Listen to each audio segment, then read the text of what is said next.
Hello students, मैं निखिल गुप्ता स्वागत करता हूं आप सभी का इस वीडियो में, जिसमें हम लोग 3.6 एक्सरसाइज का most important question second question discuss करने वाले हैं। सेकंड क्वेश्चन के 3 पार्ट्स हैं, तीनों के तीनों बहुत ही कमाल के पार्ट्स हैं, बहुत ही इंपॉर्टेंट है और स्टूडेंट्स को बहुत प्रॉब्लम आती है इन तीनों पार्ट्स में ही। तो आप लोगों को ध्यान से देखना है, स्टार्टिंग से लेकर एंड तक अगर आप ध्यान से देखोगे तो किसी भी पॉइंट पे आपको दिक्कत नहीं आएगी। ठीक है, शुरू करते हैं हम लोग। फर्स्ट वाला जो है, पहले क्वेश्चन पढ़ लेते हैं क्या कह रहे हैं।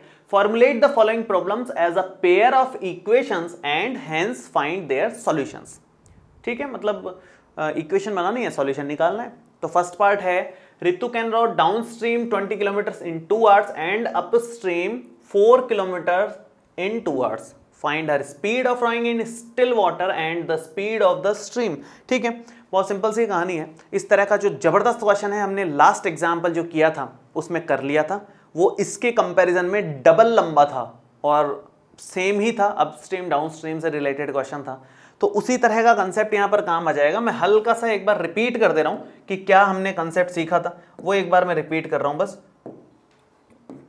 तो हमने सीखा था कि ये इस तरह से अपने पास रिवर है और हमने बोट का एग्जाम्पल लिया था। बोट की जगह अभी ऋतु खुद चल रही है, मतलब खुद तैर रही है, तो उसका एग्जाम्पल ले लो, एक ही बात है, तो कोई फर्क नहीं पड़ रहा। सो मान लो ये ऋतु है, मैं इसको इस तरह से डायग्राम से बना देता हूँ, बड़ा गंदा सा डायग्राम है हालांकि ये। सो ये यूं चल रही है, मतलब, है ना। ठीक है, सो एक तो ये इस तरफ है और इसको अभी इस तरफ ही चलने देते हैं, मान लो।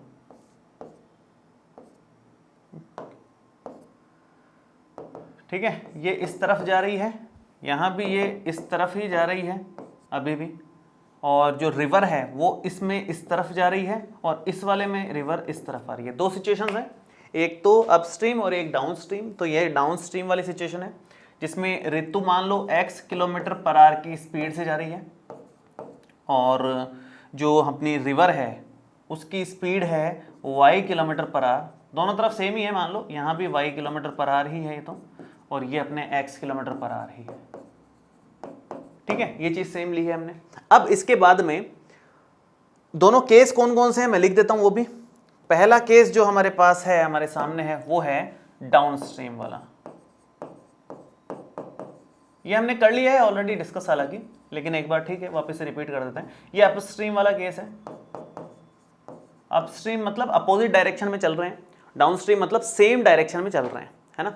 तो डाउन स्ट्रीम वाले केस में स्पीड कितनी होगी और अपस्ट्रीम वाले केस में स्पीड कितनी होगी, सारा खेल उसी का है, क्योंकि यहां पर स्पीड, डिस्टेंस और टाइम का रोल रहेगा पूरा का पूरा। उसी के बारे में बात चल रही है। डिस्टेंस दे रखी है, टाइम दे रखा है, स्पीड दी नहीं है। स्पीड यहां से अपने को थोड़ा सा देखना पड़ेगा क्या बनेगी, जो हमने अज्यूम करी है एक्स और वाई, यही निकालना था ना हमारे को।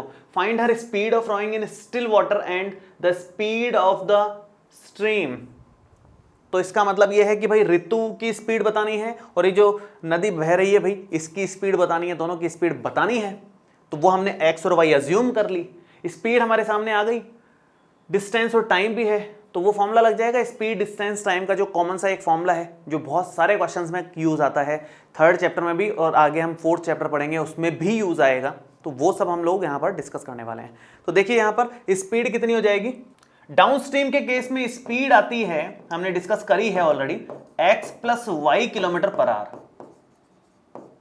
ठीक है, और अपस्ट्रीम के केस में जो स्पीड आएगी वो आएगी हमारे पास में x minus y kilometre per our.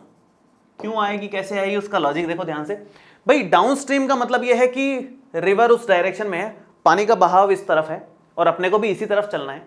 तो अपन अगर इस तरफ तैर रहे हैं और पानी का बहाव पीछे से सपोर्ट ही कर रहा है ना, धक्का ही मार रहा है। हम अगर x स्पीड से चल रहे हैं और पीछे से धक्का और लग रहा है y स्पीड से, आप किसी स्पीड से चल रहे हो और पीछे से और धक्का लगे तो आप एकदम से और आगे बढ़ोगे और तेज आगे भग जाओगे। तो इसका मतलब ये हो गया कि स्पीड दोनों के केस में मतलब सेम डायरेक्शन में है तो स्पीड ऐड हो जाती है। तो डाउन स्ट्रीम के केस में जो स्पीड है वो x plus y kilometre per hour की रहेगी। इस डायरेक्शन में आप तैर रहे हो और स्पीड से एकदम से पानी का झोंका भी उसी डायरेक्शन में आपको और आगे लेके जा रहा है, तो दोनों सेम डायरेक्शन में ही जा रहे हैं। तो सपोर्टिव रोल में हो गया पानी आपके लिए, या रिवर जो है आपके लिए सपोर्टिव रोल में हो गई। तो इसका मतलब x plus y kilometre per hour speed से भागोगे एकदम। और अगर डाउन स्ट्रीम की अपस्ट्रीम की बात चल रही है, इसका मतलब यह है कि आप तो इस डायरेक्शन में चल रहे हो लेकिन पानी का बहाव उस तरफ है, अपोजिट डायरेक्शन में पानी का बहाव है।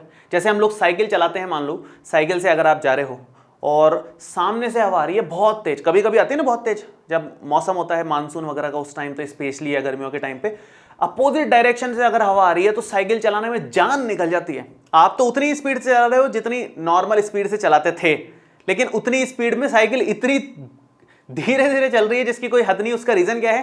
क्योंकि अपोजिट डायरेक्शन से हवा आ रही है तो वो आपकी स्पीड को कम कर दे रही है, माइनस कर दे रही है आपकी स्पीड को। सेम यहां भी हो रहा है ऋतु के साथ में। ऋतु उस डायरेक्शन में जा रही है और पानी इस डायरेक्शन में बह रहा है, तो पानी का जो बहाव है वो ऋतु की स्पीड को कम कर दे रहा है अपोजिट डायरेक्शन में होने के कारण। सपोर्टिव रोल में नहीं है इस बार, है ना। तो ये x minus y kilometre per hour की स्पीड इसकी हो जाएगी ओवरऑल। तो इस तरह से स्पीड हमने निकाल ली और ये जो स्पीड आई है इनके बेस पे पूरी इक्वेशन बन जाएगी, पूरा क्वेश्चन सॉल्व हो जाएगा। तो ये बहुत इंपॉर्टेंट चीज थी, हालांकि हमने एग्जांपल्स में डिस्कस की थी लेकिन एक बार फिर से रिपीट कर ली ताकि आपको और अच्छे से क्लियर हो जाए।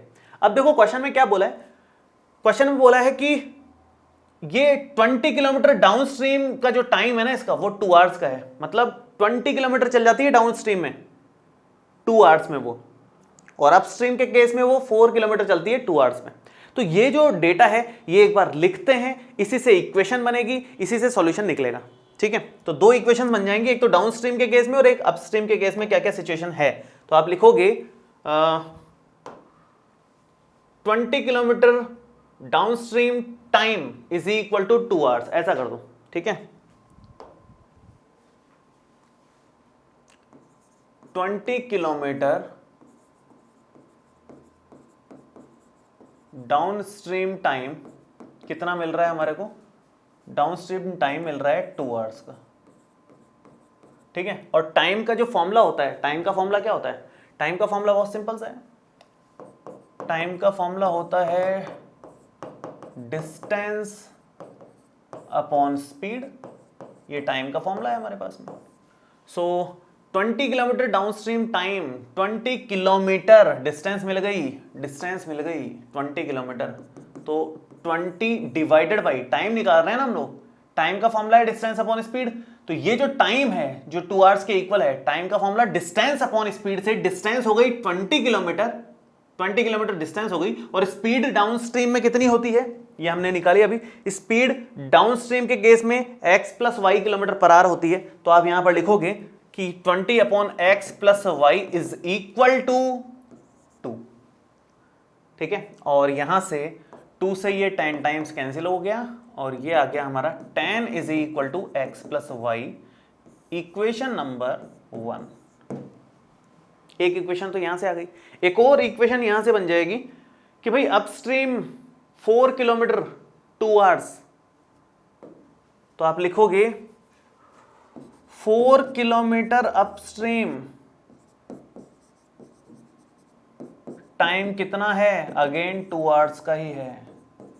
ठीक है, और टाइम वही सेम फॉर्मूला तो सेम ही है, time is equal to distance upon speed होता है। डिस्टेंस हमें इस बार 4 किलोमीटर दे रखी है, तो 4 अपॉन स्पीड, अपस्ट्रीम की स्पीड ये रही x माइनस वाई, इसकी स्पीड ले लो आप लोग। सो ये x माइनस वाई हो गया और इक्वल में कितना आ रहा है? 2 आवर्स।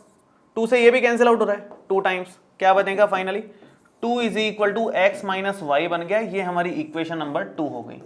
दोनों इक्वेशंस बहुत इजी बनी है, आराम से यहीं पर सॉल्व हो जाएगी। मुझे लगा नेक्स्ट स्लाइड में जाना पड़ेगा, लेकिन इक्वेशन एक्चुअली बहुत इजी बनी है, आराम से सॉल्व हो जाएंगे आपकी।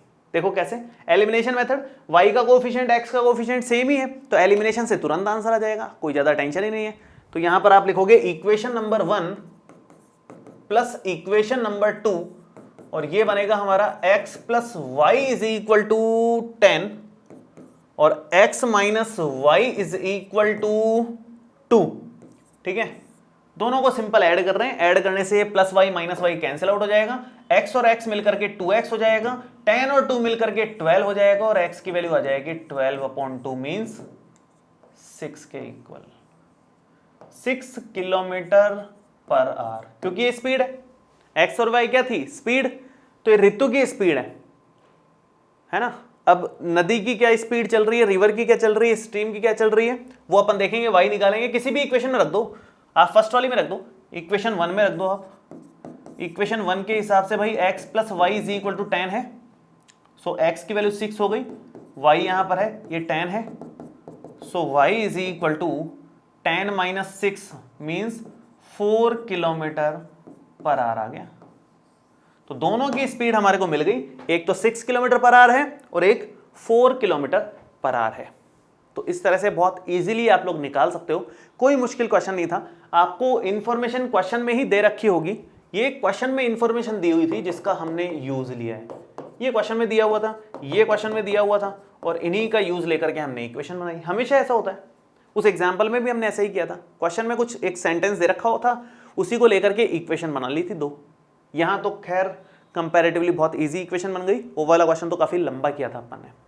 ठीक है, चलिए आगे बढ़ते हैं। बहुत ही कमाल का क्वेश्चन था ये, और नेक्स्ट और भी कमाल का क्वेश्चन एक और आ रहा है, कुछ नया है इसमें, इस तरह का एक भी क्वेश्चन अभी तक अपन ने नहीं किया है इस पर्टिकुलर एक्सरसाइज में। शुरू करते हैं, आगे आएगा, हालांकि आगे इस तरह के क्वेश्चन आएंगे और भी। सेकंड है, 2 women and 5 men can together finish an embroidery work in 4 days, while 3 women and 6 men can finish it in 3 days. Find the time taken by 1 woman alone to finish the work and also that taken by 1 man alone. ठीक है भाई, एक woman और एक man की बात चल रही है। भाई काम कर रहे होते हैं, एम्ब्रॉयडरी वर्क है कोई, तो लेडीज़ भी काम कर रही है, जेंट्स भी काम कर रहे हैं, मिलकर के काम कर रहे हैं। ठीक है, तो 2 तो लेडीज़ हैं और 5 जेंट्स हैं, वो मिलकर के उस पर्टिकुलर काम को करने में कितने दिन का टाइम ले रहे हैं? 4 दिनों का टाइम ले रहे हैं।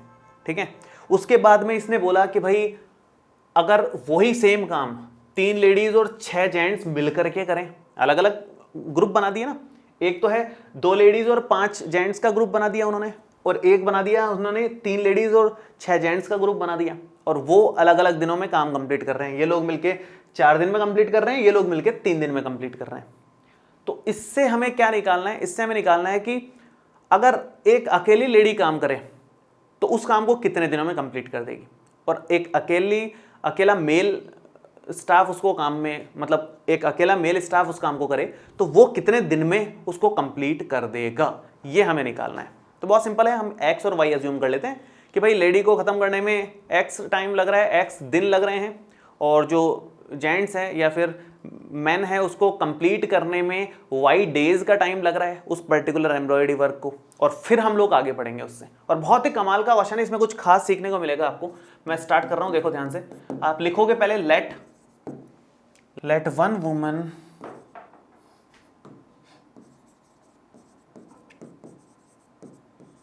takes X days to complete this embroidery work and let 1 man takes Y days to finish या complete this एम्ब्रॉयडरी वर्क। ठीक है, ये हमने अज्यूम कर लिया पहले कि एक्स डेज लग रहे हैं, एक को वाई डेज लग रहे हैं। ठीक है, अब यहां से एक कमाल की बात सामने आएगी, बहुत ही कमाल की, बहुत ही इंटरेस्टिंग बात है। मान लो कि कोई जो वुमन है उसको काम खत्म करने में कितने दिन लग रहे हैं? एक्स दिन लग रहे हैं ना, एक्स डेज लग रहे हैं। मान लो किसी काम को करने में अगर 10 दिन लग रहे हैं, 10 डेज अगर किसी काम को कंप्लीट करने में लग रहे हैं, तो एक दिन में कितना काम कंप्लीट हुआ? 1/10 पार्ट उस काम का, क्योंकि फर्स्ट डे 1/10 पार्ट हुआ, सेकंड डे 1/10 पार्ट हुआ, थर्ड डे 1/10 पार्ट हुआ, ऐसे 1/10 पार्ट मिलकर के 10 डेज में पूरा 1 वर्क कंप्लीट हो गया। यही है, अगर मान लो किसी काम को करने में टोटल 5 डेज लग रहे हैं, तो फर्स्ट डे 1/5 वर्क कंप्लीट हो गया, सेकंड डे 2/5 वर्क कंप्लीट हो गया, थर्ड डे 3/5 वर्क कंप्लीट हो गया। इस तरह से चलता है सिंपल में, मतलब 1/5 करके कंप्लीट होगा। अगर मान लो किसी काम को करने में 2 दिन का टाइम लग रहा है, तो फर्स्ट डे कितना हुआ? 1/2, हाफ वर्क फर्स्ट डे हो गया, half work second day complete हो गया, टोटल 1 वर्क कंप्लीट हो गया। तो इस तरह से चलता है। मतलब अगर एक वुमन को एक्स डेज लग रहे हैं, एक्स डेज लग रहे हैं, तो 1 डे वर्क कितना हुआ उस वुमन का, 1 डे वर्क 1/x पार्ट। तो क्या लिखोगे आप, therefore part of work done by 1 woman in 1 day is equal to 1/x। 1/x part हुआ है एक दिन में एक लेडी के द्वारा, 1/x पार्ट, ठीक है। सेम ऐसे ही पार्ट ऑफ, क्योंकि एक दिन का काम भी तो निकालें अपन तो एक एक दिन के हिसाब से काम कर रहे हैं सारा का सारा, तो एक दिन का काम सबका निकाल रहे हैं, तो ये भी same part of work done by 1 man in 1 day is equal to 1/y। Woman 1/x काम कर रही है, x 1/x part of work कर रही है, और ये 1/y पार्ट ऑफ वर्क कर रहे हैं। ये अपन ने अभी तक कंक्लूजन निकाला कि टोटल x दिन में काम हो रहा है, तो एक दिन में कितना काम हुआ उसके, उस लेडी के द्वारा 1/x। अगर टोटल y दिन लग रहे हैं जेंट्स को काम खत्म करने में, तो एक दिन में कितना काम हुआ, 1/y पार्ट, ठीक है। यहां तक समझ में आया, ठीक है। अब देखो आगे देखते हैं। इसने बोला 2 woman 5 man can together finish an embroidery work in 4 days. इस सिचुएशन को मैं नेक्स्ट वाले पेज पे लिख लेता हूं एक बार, 2 वुमन 5 मैन, ठीक है। 2 वुमन 5 मैन, और टाइम कितना लग रहा है, 4 डेज का, ठीक है। तो ये 4 डेज का टाइम लग गया। और ऐसे ही सेम मैं एक और यहां पर बना देता हूं सिचुएशन। इन्होंने क्या बोला है आगे, 3 वुमन 6 मैन 3 डेज।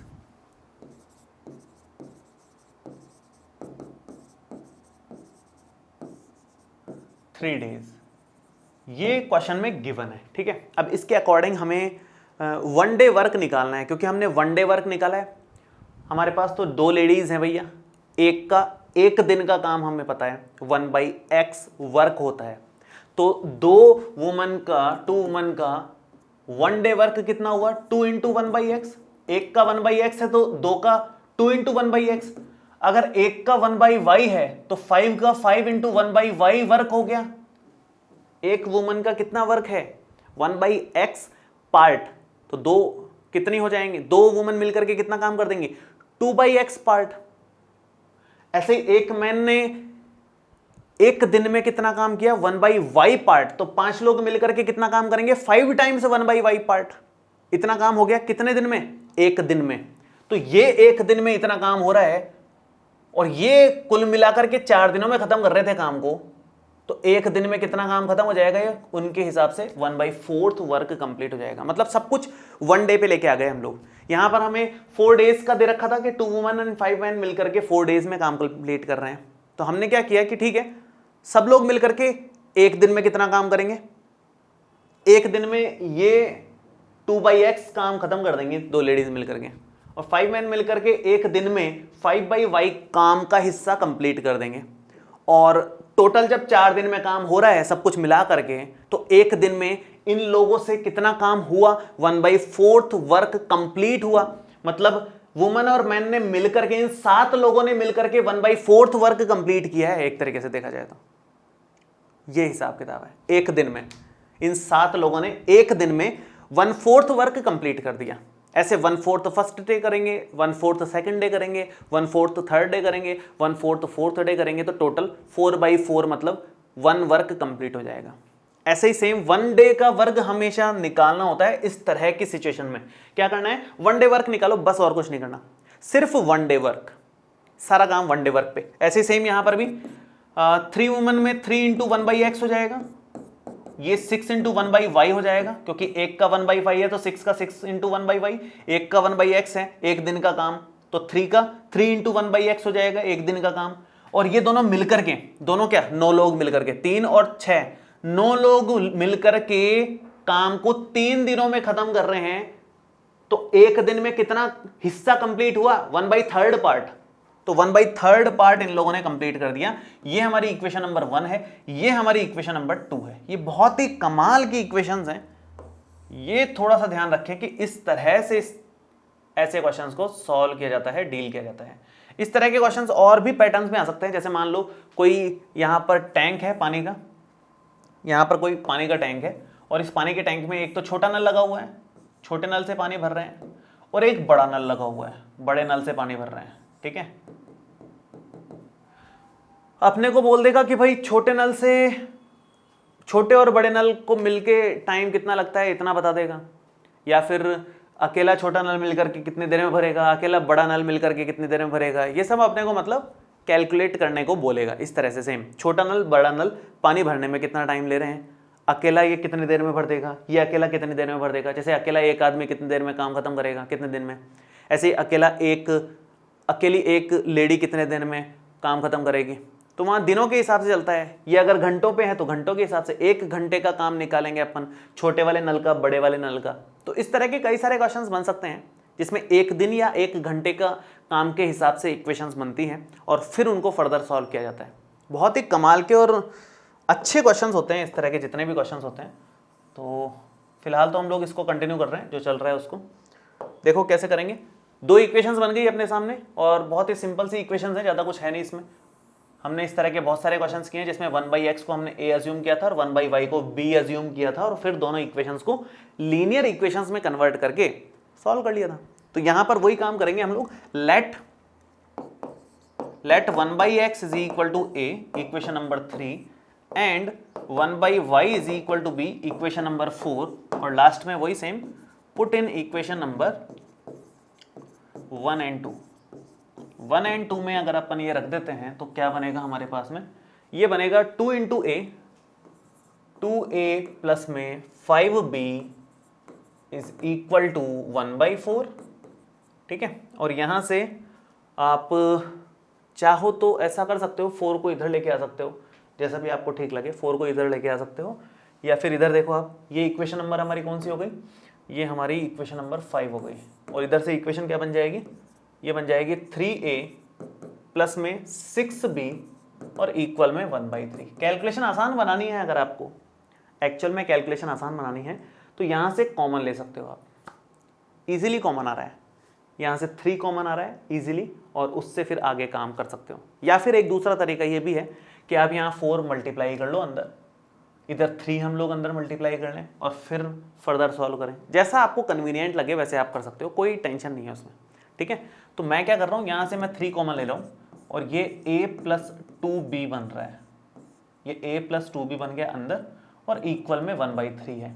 इस 3 को मैं उधर डिवाइड में ले जा रहा हूँ, तो ये हमारे पास a plus 2b is equal to 1/3 into 3 9 हो गया। ठीक है, यहाँ तक तो हमने नॉर्मली सॉल्व कर लिया इसको। 2 इक्वेशंस हमारे पास में है, ये इक्वेशन नंबर 6 हो गई। आप इस इक्वेशन को और इस इक्वेशन को सॉल्व कर लो, a और b मिल जाएंगे और काम खत्म आपका। ये एक इक्वेशन है और एक इक्वेशन ये है हमारे पास में। अब इन इक्वेशंस में क्या खास बात है भाई, a का कोफिशिएंट सेम बना सकते हैं, है नहीं किसी का सेम तो एलिमिनेशन लगा तो नहीं सकते, लेकिन a का कोफिशिएंट सेम बन सकता है। अभी कैसे, यहाँ पर 2a है, यहाँ सिंगल a है, पूरी लाइन को अगर मैं 2 से मल्टीप्लाई कर देता हूँ तो इजीली a का कोफिशिएंट सेम बन जाएगा और फिर एलिमिनेशन से इजीली सॉल्व हो जाएगा। तो वही काम कर लेते हैं, ऐसा करते हैं, मैं a का कोफिशिएंट सेम बना लेता हूँ। यहाँ पर सेम बनाने के लिए मैंने यहाँ पर मान लो 2 से मल्टीप्लाई किया पूरी लाइन को। 2 से अगर मल्टीप्लाई करते हैं a प्लस 2b को और इस तरफ भी 2 से मल्टीप्लाई कर देते हैं तो क्या बनेगा, ये बनेगा 2a plus 2 into 2 4b is equal to 2/9। ये जरूरी नहीं है एलिमिनेशन से करो आप लोग भी, मैंने एलिमिनेशन से किया है, मुझे वो ज़्यादा कन्वीनियंट लगा। अभी आप लोग सब्स्टिट्यूशन से कर लो चाहो तो, या क्रॉस मल्टीप्लिकेशन से कर लो, आपकी चॉइस है, कोई दिक्कत वाली बात नहीं है उसमें। दोनों इक्वेशंस में a का कोफिशिएंट सेम हो गया, दोनों को माइनस करते ही काम हो जाएगा, क्योंकि ऐड करोगे तो 2a और 2a 4a हो जाएगा, ऐड से तो हो नहीं रहा, सब्ट्रैक्शन से हो जाएगा, 2a माइनस 2a 0 हो जाएगा। तो यहाँ पर मैं नेक्स्ट पेज में उसको सब्ट्रैक्ट कर लेता हूँ। यहाँ पर आप लिखोगे इक्वेशन नंबर, मैं यहीं लिख देता हूँ, इक्वेशन 5 माइनस इक्वेशन नंबर 6 कर रहे हैं हम लोग, और क्या रिजल्ट मिलेगा देखते हैं। मैं लिख देता हूं दोनों इक्वेशंस को। पहले तो 2a plus 5b is equal to 1/4, 2a plus 5b is equal to 1/4, fraction में है कोई टेंशन नहीं है उसमें। 2a plus 4b is equal to 2/9,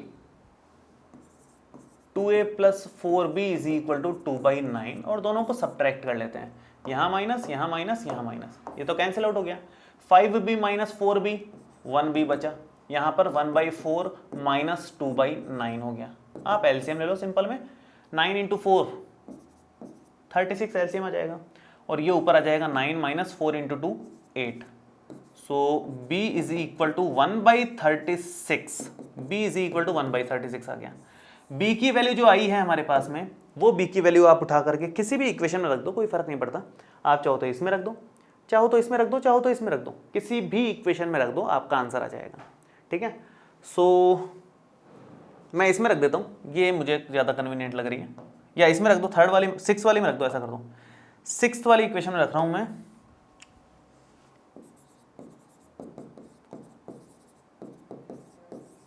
sixth equation में रखेंगे तो इस तरफ कर देते हैं काम आगे का। ये है 2a प्लस 4b मतलब 4 इंटू 1/36 और इक्वल में 2/9। ठीक है, और ये हो गया 4 9 जा 36, 2a plus 1/9 is equal to 2/9। ठीक है, सो 2a इज इक्वल टू, ये उस तरफ जाएगा तो 2/9 माइनस 1/9, 9 आपका एलसीएम इजीली आ रहा है, और ये 2 माइनस 1 बन रहा है। बेसिक सी कैलकुलेशन है, एकदम बेसिक सी कैलकुलेशन है। ये 1/9 हो गया, ये अपना 2a हो गया। सो a इज इक्वल टू, ये 2 डिवाइड में ले जाओ, है ना। सो 1/9 इंटू 2 18, a की वैल्यू भी आ गई, b की वैल्यू पहले ही आ गई थी। अब आपके पास जो a और b की वैल्यूज आई हैं, उनको इक्वेशन नंबर 3 एंड 4 में आप रख दो। इक्वेशन 3 एंड 4 में आपके पास x और y आ जाएगा, तो आप लिख दो यहां पर, put in equation 3 and 4। So 1/x is equal to a, 1/y is equal to b। So 1/x means simple 1/x चल रहा है, a मीन्स 1/18,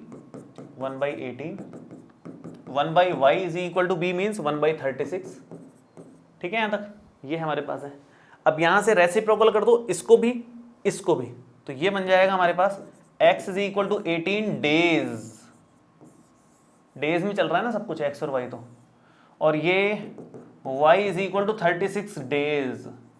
तो ये एम्ब्रॉयडरी वर्क को एक लेडी तो सिर्फ 18 डेज में कंप्लीट कर देगी, और एक मेल व्यक्ति को 36 डेज लग रहे हैं। तो लेडीज बड़ी होशियार है इस काम में, इसका मतलब तो यही हुआ। तो एक लेडी सिर्फ 18 डेज में कंप्लीट कर देगी, और एक अकेला जेंट्स मिलकर के 36 डेज उसको खींचता रहेगा काम को। तो ये फाइनल कंक्लूजन आया इसका। बहुत ही कमाल का क्वेश्चन था, इसको आप थोड़ा सा 2-3 बार करें, अच्छे से प्रैक्टिस भी 2-3 बार जरूर करें इसकी, लिख करके, तब जाकर के आपको थोड़ा सा क्लैरिटी आएगी इसमें।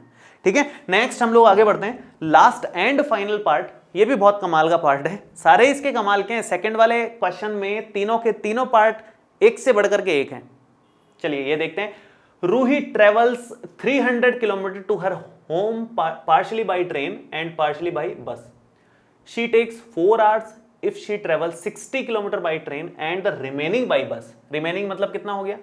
रिमेनिंग अगर मैं यहां की बात करूं तो रिमेनिंग कितना मानोगे आप? रिमेनिंग मींस 60 के बाद में 240 किलोमीटर, 240 किलोमीटर रिमेनिंग माना जाएगा। ठीक है, 240 किलोमीटर बाय बस। If she travel 100 kilometre by train and remaining, यहां रिमेनिंग कितना मानेंगे? 100 किलोमीटर तो ट्रेन से गई, तो 200 किलोमीटर बस से जाना पड़ेगा। 200 किलोमीटर रिमेनिंग मतलब by bus. She takes 10 minutes longer.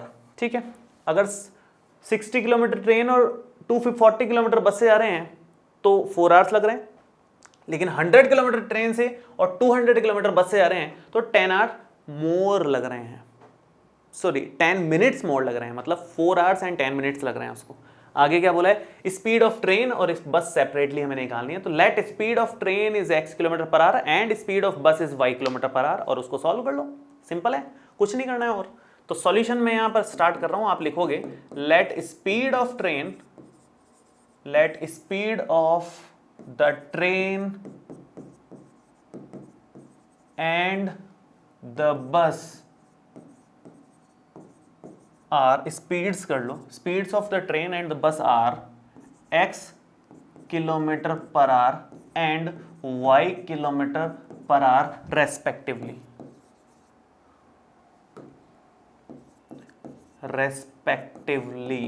ठीक है, सो ट्रेन की तो हमने x अज्यूम कर ली और बस की हमने y अज्यूम कर ली, और उसके अकॉर्डिंग अब आप सॉल्व कर लो इसको। तो आप यहाँ पर क्या लिखोगे, क्या मतलब चल रहा है हिसाब किताब जो भी है, मतलब उसको पहले वर्ड्स में लिखते हैं अपन।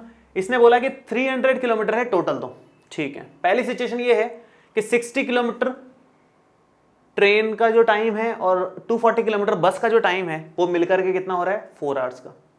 तो आप लिखोगे 60 किलोमीटर ट्रेन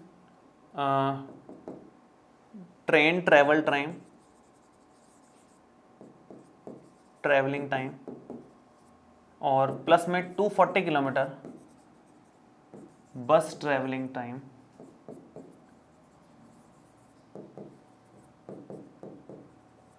वो मिलकर के हो रहा है 4 आवर्स। ठीक है, ये हमें गिवन है ऑलरेडी। ठीक है, इसको मैं थोड़ा सा साइड कर देता हूँ क्योंकि सिमिलर मैं एक और इक्वेशन यहाँ बनाऊंगा और यहीं बन जाएगी तो जल्दी काम हो जाएगा मेरा।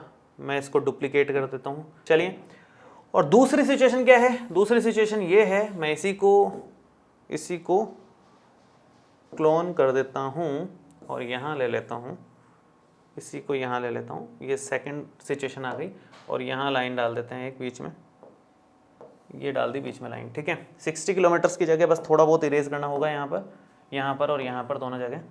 तो सेकंड सिचुएशन है कि 100 किलोमीटर ट्रेन से और 200 किलोमीटर बस से, 200 किलोमीटर बस से चल रहे हैं और वो जो टाइम है 4 आवर्स प्लस 10 मिनट्स लगेंगे।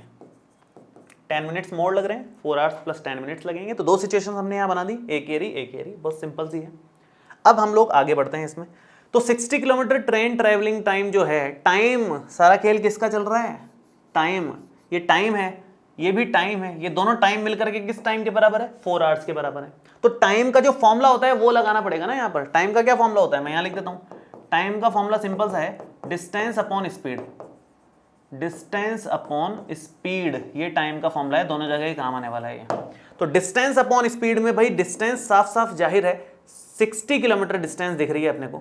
स्पीड अपने को ट्रेन की speed x kilometre per our यहां पर लिखी हुई है। सेम ऐसे ही 240 किलोमीटर बस की डिस्टेंस दिख रही है 240 किलोमीटर, और बस की जो स्पीड है y kilometre per our.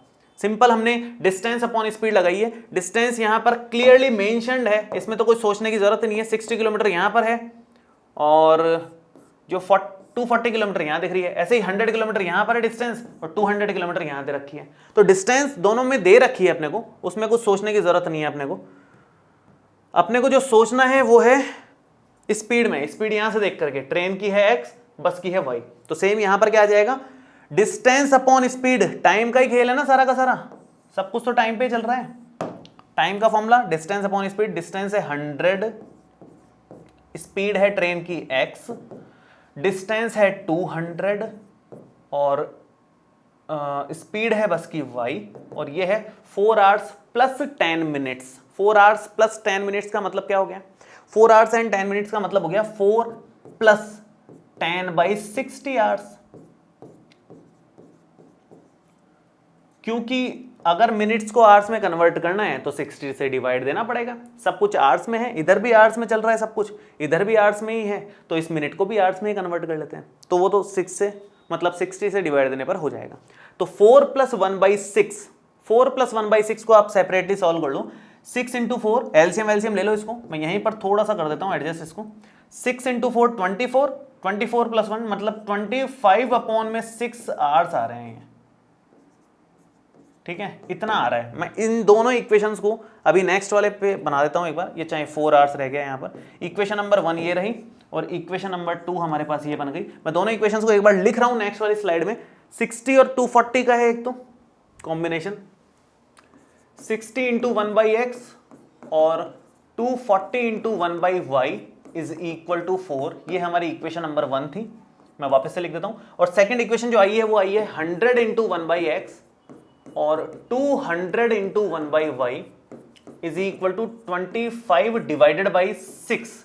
Equation number 2 25/6 ही है ना। हाँ चलिए बढ़िया, ठीक है। इन दोनों इक्वेशंस को सॉल्व करना है। सेम पैटर्न, 1/x को a अज्यूम करोगे, 1/y को b अज्यूम करोगे, सॉल्व हो जाएगा। तो यहां पर सेम वही, let 1/x is equal to a, equation number 3, and 1/y is equal to b, equation number 4। Main जो समझने वाला पार्ट था ना वो तो यही था जो अलग था। बाकी जो हम आगे करने वाले हैं वो तो इक्वेशंस को सॉल्व करना है, वो तो हम बहुत कर चुके हैं। लास्ट लेक्चर में फर्स्ट वाले क्वेश्चन के 8 पार्ट्स हमने सारे के सारे सॉल्व किए थे, तो ये सॉल्व करना कोई मुश्किल काम नहीं है, ये तो आप आराम से कर सकते हो अब, है ना। तो इसको थोड़ा सा मैं फास्ट ले लेता हूँ, थोड़ा जल्दी कर लेता हूँ, और ये बन जाएगा हमारे पास में 60a प्लस में 240b इज इक्वल टू 1/4। यहाँ से 60 कॉमन आ रहा है, 60 अगर कॉमन लोगे तो a प्लस 60 यहाँ से कॉमन आएगा, 6 4 जा 24 होता है, और ये 1/4 हो गया, और ये 60 जो मल्टीप्लाई में है इधर आकर डिवाइड में चला जाएगा, तो क्या बन जाएगा a plus 4b is equal to 1/240। ये हमारे पास इक्वेशन नंबर आ गई 5, जिसको हमें सॉल्व करेंगे आगे। और इधर से देख लो एक बार, 100a प्लस में 200b इज इक्वल टू आएगा 25/6, और यहां से 100 कॉमन आ रहा है, a प्लस 2b बच जाएगा, 200 में से 100 बाहर लोगे तो 2 रहेगा, सिंपल है। तो 100 यहां से इजीली कॉमन दिख रहा है, और इक्वल में क्या आ रहा है, इक्वल में 25/6 आ रहा है, और ये 100 जो मल्टीप्लाई में है डिवाइड में ले लो, तो a plus 2b is equal to 25 divided by 6 into 100 4 times, क्या बन जाएगा, a plus 2b is equal to 1/24, equation number 2। a plus 4b is equal to 1/240, a plus 2b is equal to 1/24। दोनों equations को subtract करोगे आराम से solve हो जाएगा, आराम से सॉल्व हो जाएगा, कोई मुश्किल काम है ही नहीं इसमें, सब्ट्रैक्शन करना है बस। सो इक्वेशन नंबर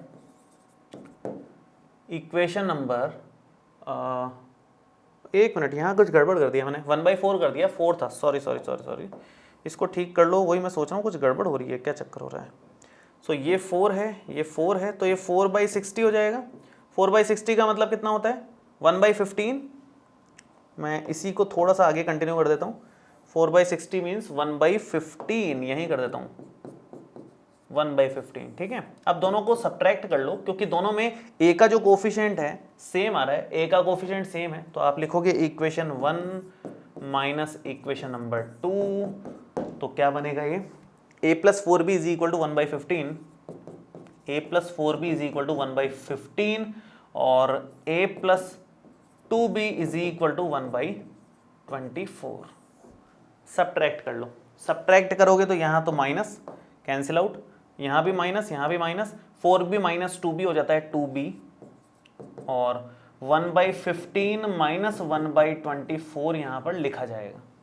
अब बाकी आप एलसीएम लो, नेक्स्ट वाली स्लाइड में कर लेता हूँ मैं। 2b इज इक्वल टू, मैं एक बार इसको फिर से लिख देता हूँ, ठीक है। 2b is equal to 1/15 minus 1/24 है, आप एलसीएम ले लो इसमें। एलसीएम कितना आएगा, 15 और 24 का एलसीएम, आप चाहो तो वैसे 15 इंटू 24 भी ले सकते हो, और प्रॉपर एलसीएम लेना चाहो तो वैसे भी ले सकते हो, आपकी चॉइस है, उसमें कोई दिक्कत वाली बात नहीं है। मैं ऐसे ले लेता हूँ 15, जल्दी हो जाएगा, 15 एंड 24 दोनों ले लेता हूँ मल्टीप्लाई में, तो ये 24 माइनस 15 ऊपर हो जाएगा, ये 2b हो गया, और प्रॉपर एलसीएम लोगे तो कुछ और आएगा, हालांकि वो भी ले सकते हो आप। 24 माइनस 15 करोगे 9 आ जाएगा, ये 15 है, ये 24 है, और कैंसिल आउट कर लो 3 की टेबल से, ये 5 टाइम्स, ये 3 से कटेगा 8 टाइम्स, ठीक है। So 2b is equal to 1/40 and b is equal to 1/40 into 2 80, b की वैल्यू आ गई 1/80। ये b की वैल्यू उठा करके आप किसी भी इक्वेशन में रख दोगे तो काम हो जाएगा, जैसे आप इसमें रख दो, ये छोटी है, a plus 2b is equal to 1/24 में रख दो, a plus 2b is equal to 1/24, कौन से नंबर की इक्वेशन थी ये, सेकंड कैसे हो सकती है भाई, 4 तो यहाँ आ गई, ये तो 5th है, और ये 6th है ना, तो इक्वेशन नंबर 5 माइनस 6 हो जाएगा। चलो 6th में रख रहे हैं, तो यहाँ लिखोगे आप पुट इन इक्वेशन नंबर 6, तो ये रख रहे हैं भाई a तो निकालना है, b की वैल्यू है हमारे पास 1/80, so 1/80 is equal to 1/24, and a plus 1/40 हो गया, ये कैंसिल आउट हो गया, 40 हो गया, और इक्वल में 1/24 चल ही रहा है, तो a कितना आ जाएगा 1/24 माइनस 1/40, ये उधर जा करके माइनस में आ जाएगा। बेसिक से कैलकुलेशन है, अब एलसीएम लेना है। एलसीएम आप एकदम प्रॉपर लो या फिर 24 इंटू 40 कर लो डायरेक्ट, वैसे ही सेम जल्दी हो जाएगा काम आपका। 40 माइनस 24 करना है यहाँ पर, कितना बन रहा है, a आ रहा है हमारे पास 16 डिवाइडेड बाई 24 इंटू 40। ठीक है, अब कैंसिल आउट कर लो, किसी से भी कर लो, 8 से कैंसिल कर लेते हैं, 8 2 जा 16, 8 5 जा 40, और ये 12 आ गया, तो a आ गया 1/60। ठीक है, और a और b हमारे सामने हैं, सो x और y भी आ जाएंगे। a और b आ गए तो मेन तो टारगेट यही होता है। तो आप इक्वेशन नंबर 3 एंड 4 में रख दो।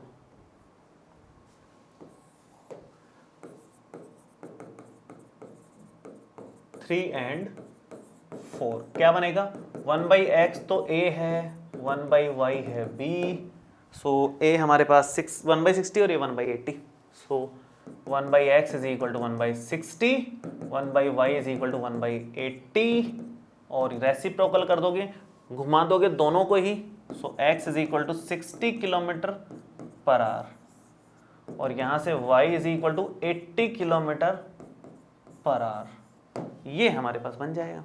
तो इस तरह से मतलब हमें कंप्लीट करना था। सो ये क्या था, ये है स्पीड ऑफ ट्रेन, ट्रेन थोड़ा स्लो चल रही है, स्पीड ऑफ ट्रेन, और ये क्या है, ये है स्पीड ऑफ, बस दोनों की स्पीड्स आ गई हैं। सो फाइनली थर्ड चैप्टर हमने कंप्लीट कर लिया है। होपफुली ये सब आपको समझ में आ गया होगा। एक बार ध्यान से वीडियो को देख लेना, कहीं दिक्कत आए तो दोबारा देख लेना। लॉजिक मैंने सब जगह के बताए हैं, है ना, कभी कभी मिस हो जाता है अपने पढ़ने में, सुनने में कभी कभी, तो एक बार फिर से देख लेना अगर कहीं आपको परेशानी आ रही है तो। फिर भी इसके अलावा अगर आपको कोई डाउट है तो आप नीचे कमेंट बॉक्स में लिख सकते हैं, और ये वीडियो कैसा लगा ये भी कमेंट करके जरूर बताएं। हम लोग नेक्स्ट वीडियो में नया चैप्टर कवर करेंगे, नया चैप्टर स्टार्ट करेंगे 4th नंबर, जो कि है क्वाड्रेटिक इक्वेशंस। बहुत ही कमाल का इंटरेस्टिंग इजी चैप्टर है। इसके कंपैरिजन में छोटा है, ये तो बहुत बड़ा चैप्टर था। अब इसके कंपैरिजन में तो ऑलमोस्ट सब छोटे ही हैं। एक 6th नंबर चैप्टर है जो थोड़ा सा बड़ा है, बाकी सब इसके कंपैरिजन में छोटे ही हैं। ठीक है, चलिए, thank you so much, all the best, bye bye, see you.